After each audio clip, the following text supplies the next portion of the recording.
Avec mon camarade, j'espère que tu vas bien. Bienvenue dans cette nouvelle vidéo. Moi, je vais super bien. Je vais te présenter le produit que j'ai acheté.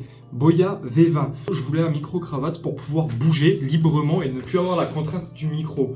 Ça, c'est un micro-cravate que je vais brancher directement à la connectique USB-C de mon téléphone et j'aurai le transmetteur, enfin le micro qui va transmettre directement et synchroniser la piste comme avec ce micro-là, celui avec lequel je fais les vidéos habituellement. Rappelle-toi, je le branche directement en USB sur un convertisseur USB-C que je branche directement sur mon téléphone. On va tester la qualité du microphone, je vais l'ouvrir et je vais te le présenter. Donc là, il y a la notice et comme disait le philosophe VALD, arrêtez d'imprimer les notices. Nous ne les lisons pas. On a deux câbles USB-C, j'imagine que c'est pour charger. On a une sacoche dans un plastique claqué. On reçoit les deux microphones et l'émetteur ou le transmetteur ou le je sais plus quoi, le récepteur pour l'avoir sur le téléphone directement. Ensuite, niveau qualité, c'est du plastique, il n'y a pas grand chose de fou. Ce qui est surprenant, c'est la taille du truc. Il y a deux boutons dessus, un pour l'allumer. L'autre, c'est le noise reduction, c'est pour réduire le bruit, le vent, etc.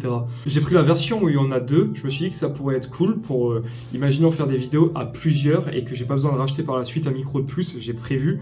Je me suis dit ça pourrait même être cool un jour de pourquoi pas faire des podcasts, ramener des gens et moi je me pose comme ça avec mon micro, l'autre il a son micro dans la main et on peut discuter. On va passer tout de suite au test du micro. Là actuellement tu m'entends avec la qualité de son uniquement du téléphone et maintenant je viens de lancer l'enregistrement. Le micro est branché. Là, tu m'entends avec la qualité sonore du micro Boya V20. Directement, le téléphone te prévient que la piste sonore sera enregistrée via un périphérique, ce qui confirme donc que le micro fonctionne. Il m'a coûté 49 € sur Amazon au moment où je l'ai acheté. Je te mets le lien dans la description si tu es intéressé par ça. Je vais directement le mettre en mode micro-cravate. Je vais faire plein de tests de mon côté pour voir la meilleure disposition à faire pour enregistrer. Ok, voilà, là c'est un peu ambiance podcast, tu trouves pas? Je suis là debout et je vais te faire, je sais pas si vous avez remarqué, mais les profs, il y en a trop. Donc, bienvenue dans mon appartement, je te ferai un de ces quatre, un appartement tour, mais normalement, peu importe où je me trouve, en fait, la qualité sonore, elle est pareille pour toi. C'est-à-dire qu'en fait, j'ai même pas besoin de gueuler, là je peux juste te parler comme ça, et tu m'entends bien.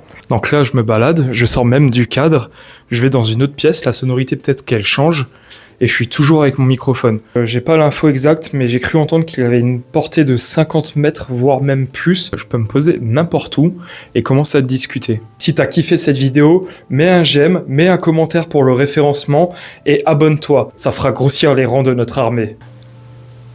Arvis pas!